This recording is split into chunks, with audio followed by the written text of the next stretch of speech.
You cultivate people. You cultivate business. What is science without humanity? Nothing. What is pleasure without consciousness? Nothing. What is commerce without morality? Nothing. What is life without a purpose? Nothing. What is business without commitment to society? Nothing. You can create values if you understand the dynamics of these values. Your dean was mentioning about integrity and honesty. I gave it an example, perhaps it's worth repeating again. I ran an enterprise in 1991. Since we are bankers, we lend money, we invest money. I asked one of the relationship manager, clearly, there is a rule, clearly showcasing that anything you receive as a gift, you have to declare. More than $20, you have to declare. I know he received 4,000 worth of a pen and a watch, one package he received. Having come to know, as a person responsible for him, I asked him, have you received the gift? He said yes. Is he honest? The answer is yes. The next question I asked him, if I have not asked you,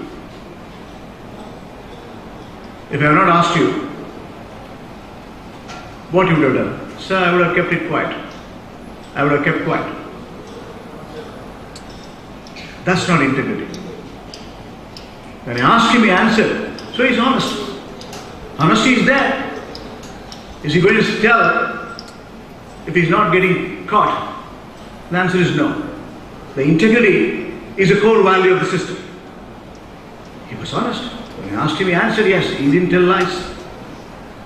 The difference between honesty and integrity is a core value. That's your character. That's what we need to understand. I wrote a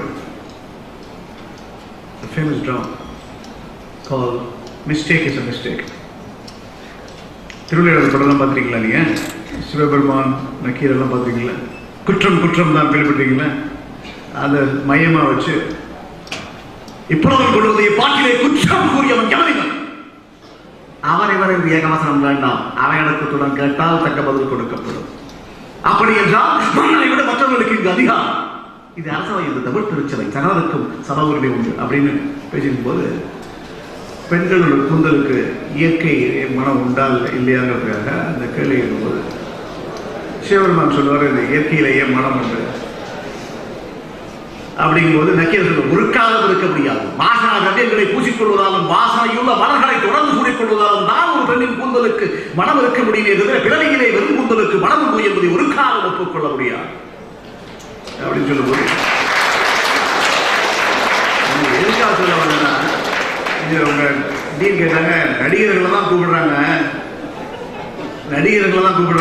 நான் அவங்களுக்கு சொன்னேன், நான் வந்து கலைஞர்களை கூப்பிடுவது, நடிகராக இருக்கட்டும், கலைஞராக இருக்கட்டும், ஒரு தொழில் நிபுணராக இருக்கட்டும், ஒரு அதான் என்டர்பிரனர்ஸ், முனைவோர், வர்த்தக முனைவோர், அதான் சொன்னீங்க நீங்க, முனைவோர், தொழில் முனைவோர், கலை உங்களோட சம்மந்தப்பட்டிருக்கணும். நான் சொல்ல வந்த கருத்து என்னன்னா, அதாவது இன்டெகிரிட்டி சொல்லும்போது 4 வயசுல ஒரு நாடகத்தை பற்றி கதைன்னா அதில் ஒரு கதையோட ஒரு அங்கம் இது. 4 வயசுல ஒரு சின்ன குழந்தை வந்து கேள்விப்பட்டிருப்பீங்க, பக்கத்து வீட்டு பாராட்டை திருட்டு வந்துச்சு. அந்த அம்மா என்ன சொல்லியிருக்கணும், எங்கேருந்து வந்து இந்த பாராட்டை பக்கத்து வீட்டில் கொண்டு கொடுத்துட்டு வாடா அப்படின்னு சொல்லியிருக்கணும் இல்லையா? சொல்லலை, வாங்கி வச்சுட்டாங்க. வெள்ளி பாராட்டை இருக்கு, இப்போ மாமா இருக்காரு. 10 வயசுல ஸ்கூல் ஃபீஸ் கட்டிட்டு வந்தான் பையன். 15 ரூபா இருக்க கையில். இவனை போய் கடையில் போய் வெளியே சொன்னாலும் வாங்கி ₹1 நீ மார்க்கெட்டு வாங்கி நீ மிட்டாய் வாங்கி நீ சாமான வீட்டுக்கு கொடுக்கணும்னு வாங்கிட்டாங்க. 20 வயசுல ஸ்கூல் எடுத்துருக்கான், பெயிண்ட் அடித்தான். அம்மா ஜாமன் ஊருக்குள்ளே சுற்றிட்டு வந்தாங்க. அப்படி ஒரு அம்மா எனக்கு இப்படிப்பட்ட அம்மா பார்த்துங்க. அப்போ 25 வயசுல ஒரு பேங்க் கொள்ளையில் மாட்டிக்கிட்டான். நான் எழுதின கதை இது. குற்றம் குற்றம் தான் எழுதி இந்த திருவிளையாடலுடைய மையமாக வச்சு ஒரு சமூக கதையை இணைச்சேன். அந்த 25 வயசுல அவன் வந்து பேங்க் கொள்ளையில மாட்டின போது கேட்டான், அம்மா அம்மா அழகாங்க. போலீஸ் கையில் விலங்கு மாட்டி ஜீப்பில் எடுத்துட்டு போறாங்க. அம்மா ஓரு அழகாங்க. அம்மா பார்த்து கேட்டான், ஏம்மா எதுக்கு அழகு நீ? நான் திருநேங்கிறதுக்கு அழகிறியா இல்லை பிடிபட்டேங்கிறதுக்கு அழகிறியா? நீ சொல்லி உண்மைதானங்க. அம்மா அழுது பிடிபட்டாங்க, திருநாங்கதா இல்லையா? அம்மா நீ அழக்கூடாது. 1991 இது ஒரு நாடகமாக போட்டேன். 1991 நாடகமாக போட்டேங்க. என்னுடைய குழந்தை வந்து பச்சை குழந்தை, ஒரு என்னுடைய பெரிய மகள், ஒரு 8 மாதம் குழந்தை. இது ஒரு காம்பினேஷன் இருக்கும்போது, ஏமா ஞாபகம் அவனுக்கு 4 வயசுல நான் பாடம் எடுக்கிற போது ஏண்டா தெரியுன்னு கேட்கலையே. 10 வயசுல நான் ஸ்கூல் பேசிருந்தேன், அப்பவும் எங்க எதிராக வந்தது படம் கேட்கலையே. நீ ஸ்கூட்டர் திருட்டு வந்த ஞாபகம் வரங்க உனக்கு? என்னோட ஜெமன் ஊர் ஃபுல்லாக சுற்றி நீப்பா அப்போ கேட்கல. நீ 25 வயசுல நான் இன்னைக்கு பேங்க் கொள்ளையில மாட்டி வந்து நிற்கிறேம்மா. ஏமா நான் திருடங்கிறதுக்கா என்ன நீ அழுறியா? இல்ல நான் பிடிபட்டேன்னு அழுறியா? போலீஸ் அவங்களையும் கை செய்யுங்க, அவங்கள கை செய்யுங்க நீங்க முதல்ல அப்படின்னு சொன்னோம்.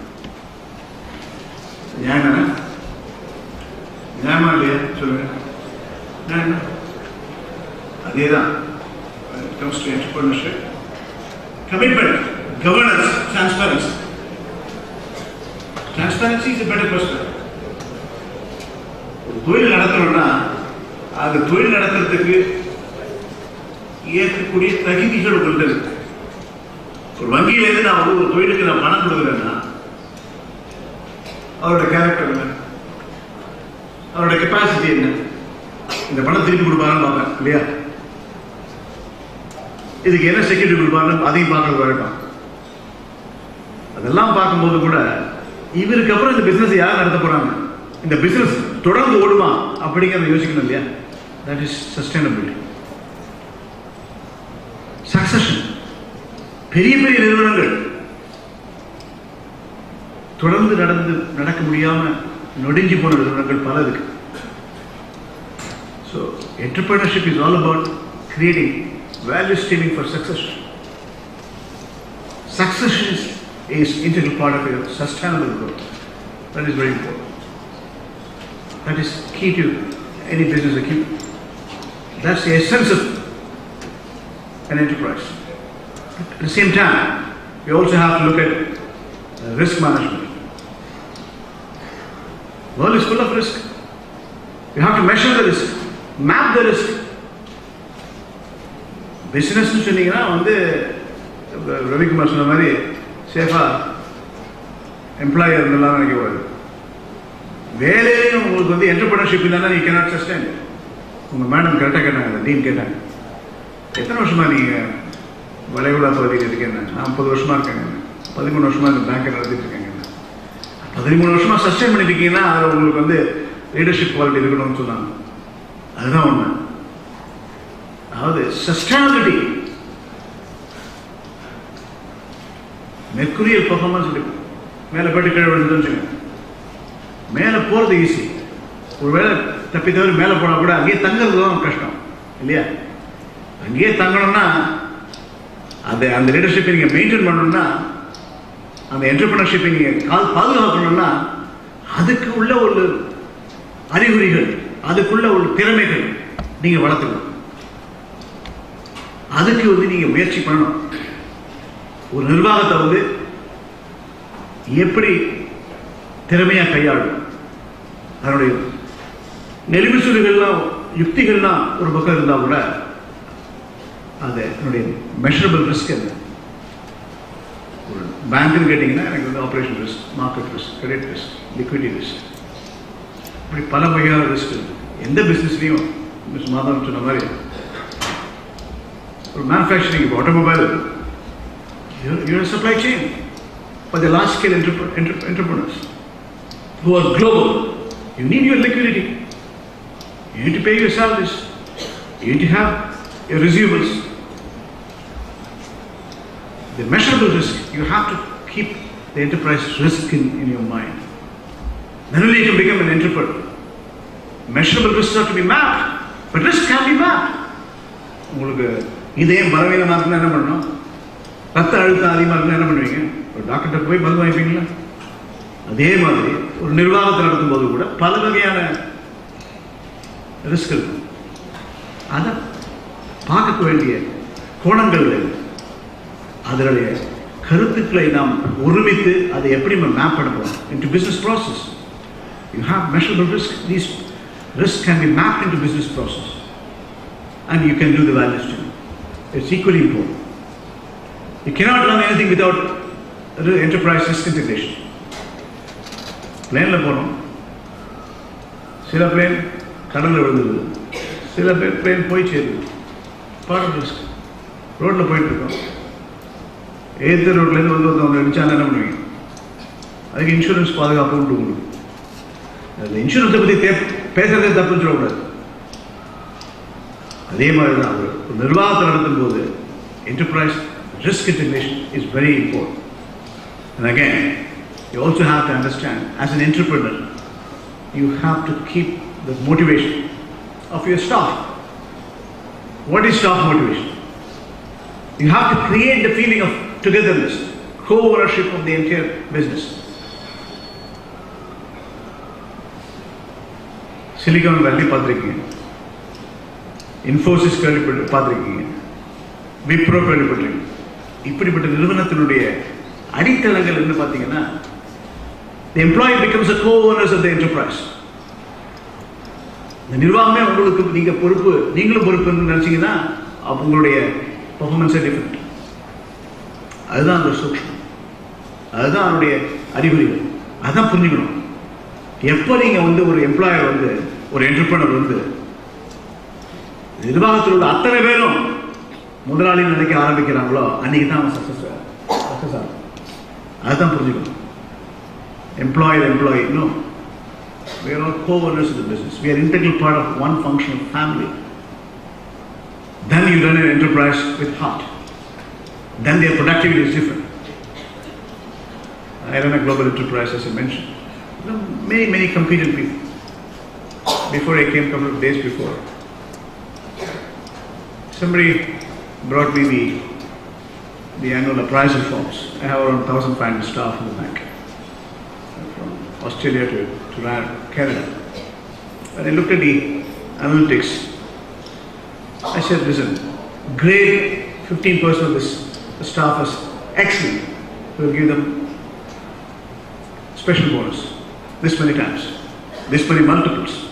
Grade 30% of the staff as very good. We will give them this many multiples, slightly lower. Those who are doing the job, put another 30%. We will give them, because they are doing the job, so we will give them a normal bonus. Rank few of them, the balance as far and poor. Let us give them opportunity somewhere else. Let them take their graceful exit. This is part of your meritocracy. The performance culture you have to create as an entrepreneur. எல்லாருமே தூங்கி எல்லாருமே வெற்றி அடைய முடியுமா? முடியாது. சில பேர் முயற்சியுடையார், இகழ்ச்சி அடையார். நான் கடவுள் நம்பிட்டு இருந்தேன், கடவுளில் கை விட்டாங்க பிறகு சொல்லிட்டு இருப்பாங்க. அதெல்லாம் உண்மை கிடையாது. வாழ்க்கையுடைய ரகசியம், வாழ்க்கையுடைய வெற்றியினுடைய ரகசியம் கடின உழைப்பு, விடாமுயற்சி, தன்னம்பிக்கை. அதிர்ஷ்டங்கிறது வந்து துரதிர்ஷ்டம் தான். தானா வந்தால் வந்துட்டு போகுது. அதாவது பெரிய ஒரு சுனாமி மாதிரி ஒரு பெரிய ஒரு விபரீதம் இருந்தபோது ஒரு கடவுள் நம்பினாலும் ஒரு சொன்னானா, நான் ஊர் மக்கள்லாம் ஓடிட்டு இருந்தாங்க, நான் கடவுள் நம்புறேன், ஏன் அதெல்லாம் வரமாட்டாங்க.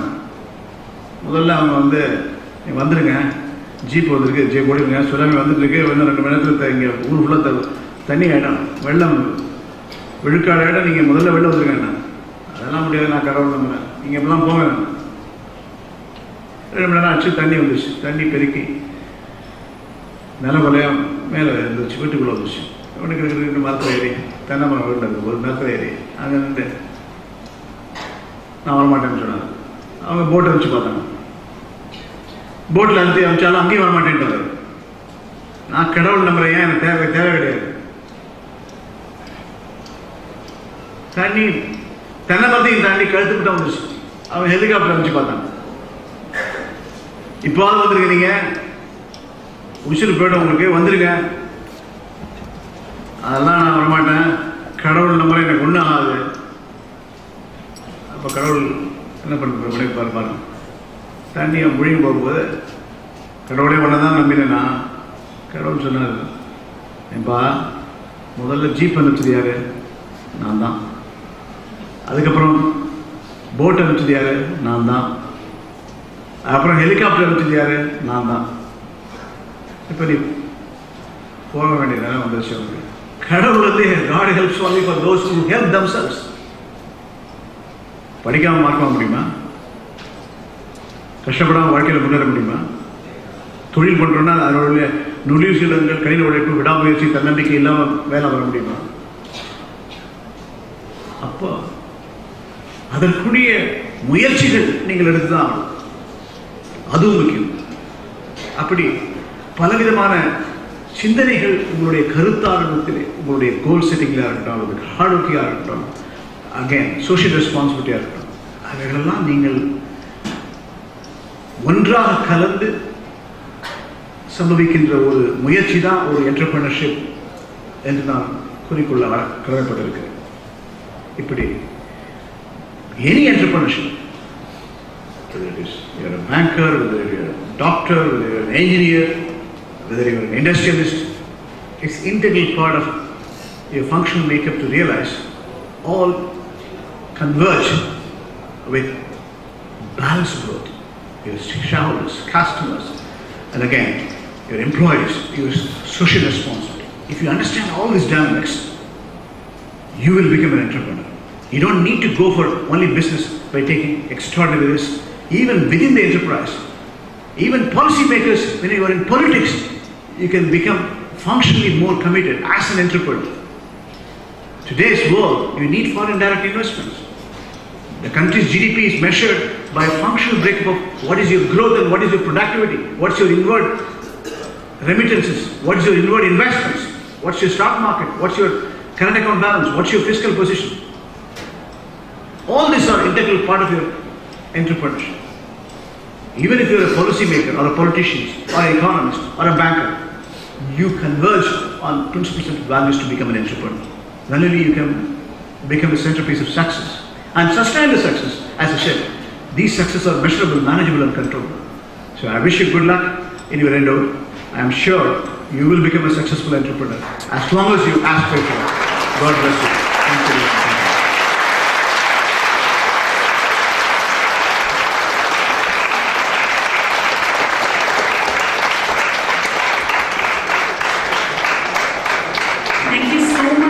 For your enthusiastic address.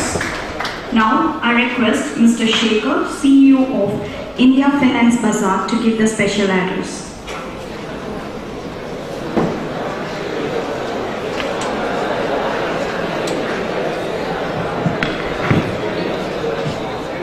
மாலை வணக்கம். எல்லாம் அமைதியாக இருந்து கேட்டதுக்கு எனக்கே ரொம்ப சந்தோஷமா இருக்கு. குறிப்பாக இந்த பெண்கள் சைட்லாம் பார்த்தீங்கன்னா ரொம்ப ஆர்வமாக ஆந்திரப்பனர் முனைப்போட கேட்டுட்டு இருந்தீங்க. சந்தோஷமா இருக்கு. இங்க வந்து ரெண்டு விஷயத்தை நான் சொல்ல விரும்புறேன். அதாவது சார் சொன்னது போல மாதா பிதா குரு தெய்வம். இங்க வந்து இப்போ தெய்வமா வந்து சாரோட மாதா இங்க இருக்காங்க, குரு இருக்காங்க, உங்க டீனு ரெஜிஸ்ட்ரார் இருக்காங்க, டைரக்டர் இருக்காங்க. இந்த ரெண்டு தெய்வங்களும் உங்களுக்கு நேர முன்னாடி இருக்காங்க, உங்க ஆப்பர்ச்சுனிட்டியை கொண்டாந்து கொடுக்குறாங்க. இது சார் சொன்னது போல கடவுள் வந்து இருக்காருன்னா இந்த ஆப்பர்ச்சுனிட்டியை எப்படி நம்ம யூஸ் பண்ணிக்கிறோங்கிறத பொறுத்து தான் இருக்கு. ஸோ எக்ஸ்போர்ட் அவருக்கு வந்து பார்த்தீங்கன்னா சார் வந்து அப்பாயின்மெண்ட் கிடைக்கிறதே ரொம்ப கஷ்டம். சார் வந்து இன்னைக்கு நான் வந்து அவரை கால் பண்ணணும் அப்படின்னு நினைச்சேன்னா ஷேகர் ஜப்பான்வாரு, நாளைக்கு பார்த்தா கனடாவில் இருக்கேன்னுவாரு, ஆஸ்திரேலியாவில் இருக்கேன்னுவாரு, நாளைக்கு மிடில் ஈஸ்ட் போயிடுவாரு. இப்படி ஒரு சச் எ பிஸி பர்சன். உங்களுக்கு இன்னைக்கு அவரோட அனுபவங்களை பகிர்ந்ததே ஒரு பெரிய விஷயம். நீங்க அதை தெரிஞ்ச பார்க்கணும். அது இல்லாம சார் சொன்னாரு இந்த எம்ஐடி வந்து 2 எமினன்ட் பர்சனை வந்து ப்ரொடியூஸ் பண்ணிருக்கு அப்படின்னு. நான் வந்து பிலீவ் பண்றேன், இங்க வந்திருக்கக்கூடிய சுமார் ஒரு 250-300 பேர் இருக்கலாம். இதுல நிச்சயமா ஒரு பெரிய எமினன்ட் பர்சனாலிட்டி உருவாகிறதுக்கு வாய்ப்புகள் நிறைய இருக்கு. நாளைக்கு அவங்க போட்டோ இங்க வந்து இருக்கிறதுக்கான வாய்ப்புகள் நிறைய இருக்கு. அதுக்கு சார் ஒரு இன்ஸ்பிரேஷன் ஸ்பீச் மட்டும் இல்ல, அவரோட பேக்ரவுண்ட் இருக்கு. நானும் வந்து இந்த ஃபீல்ட்ல இருக்கோம், உங்களுக்கு சப்போர்ட்டிவா இருக்கிறதுக்கு தயாரா இருக்கோங்கிறதையும் ரொம்ப ஹோலாட்டடா நான் சொல்லிக்கிறதுக்கு தயாரா இருக்கேன்.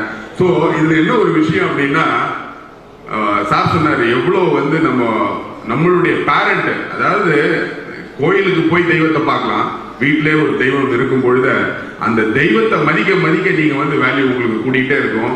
சார் கேட்டுக்கிட்டாரு, சார் கூட அம்மாவும் என் ஒய்ஃபும் வராங்க, வரலாமான்னு பர்மிஷன் வேற கேட்கிறாரு. அவ்வளவு பெரிய பொசிஷன் இருக்கிறவரு நான் கூட்டிட்டு வந்துட்டேன் அப்படின்னு சொல்லலாம். ஆனா இருந்தாலும் அந்த ஒரு டிசிப்ளின், அவர் அவ்வளவு பெரிய பொசிஷன்ல இருந்தாலும் he never misused his power. So he requested, என் அம்மாவும் ஒய்ஃபும் வராங்க, வரலாமா? ஸோ இதுல என்ன அப்படின்னா, அவங்க அம்மா வந்து நான் வந்து சார் வந்து ஒரு கிட்டத்தட்ட ஒரு 10 வருடங்களோட ஒரு பழக்கம்.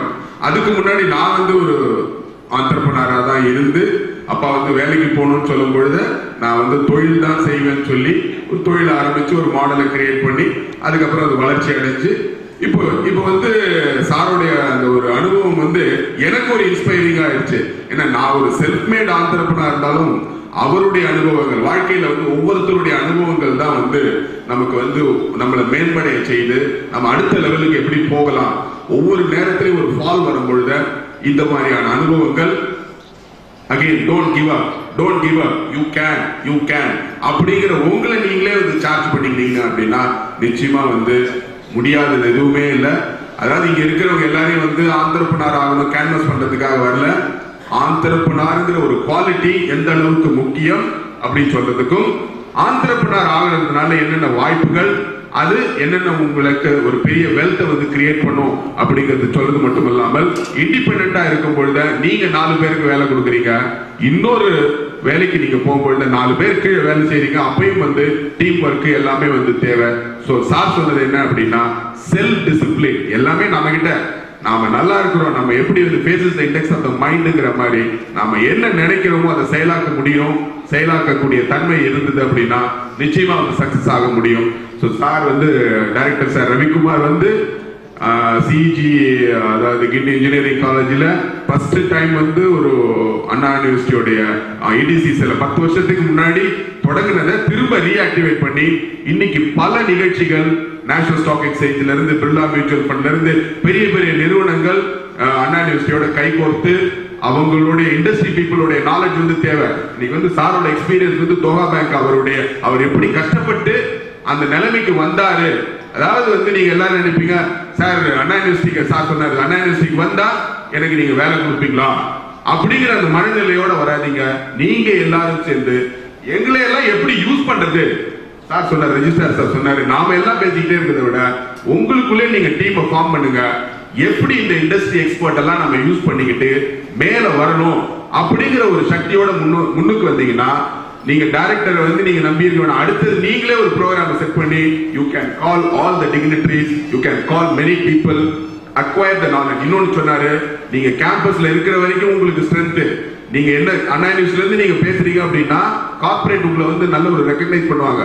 The moment you goes out and if you have not got any place and you say I am passed out from Anna University na adukku response vera, I am so and so, I am a secretary of entrepreneur cell அப்படினு நீங்க சொல்றீங்கன்னா அந்த சைடுல உங்களுக்கு response உடைய மரியாதை வந்து ஜாஸ்தி. So use this platform effectively when you are inside the campus, whether for career or for entrepreneur, whatever it is.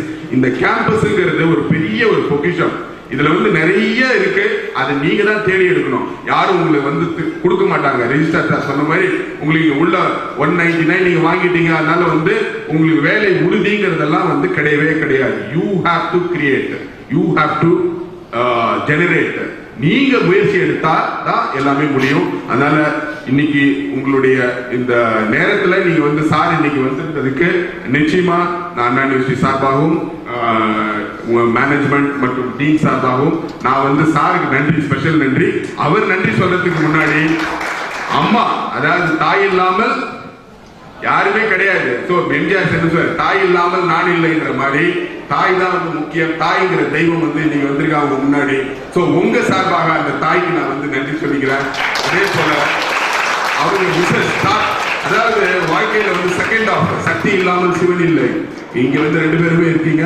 ஒருத்தர் புரிஞ்சு நம்ம வந்து வாழ்க்கையில வந்து செயல்பட்டா வாழ்க்கையும் சக்சஸா இருக்கும். வாழ்க்கையும் முக்கியம். ஏன்னா நம்ம ஓடுறப்ப வந்து பணத்துக்காக மட்டும் இல்ல, நம்ம வாழ்க்கை சந்தோஷமா இருக்கணும். சோ வாழ்க்கையில பெட்டர் ஆஃப் சரியா என்ன அப்படின்னா தொலைஞ்சது கதை. சோ அதனால வந்து சாரோட பெட்டர் ஆஃப் வந்து ரொம்ப சக்சஸ்ஃபுல்லா இருந்தா அவங்க வந்து நோன்னு சொல்லாம அவங்க இங்க வந்திருக்காங்க.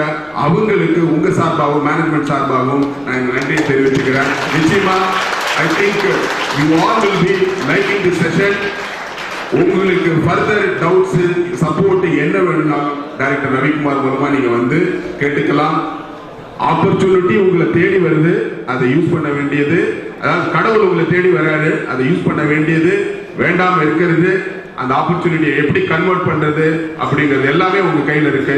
I hope the session would have given a great information and we are ready to support you at any level for improving your entrepreneur skill or a career kind of a oriented skill. Whatever it is, we are ready to support you. We are be with you. Thank you. Thank you.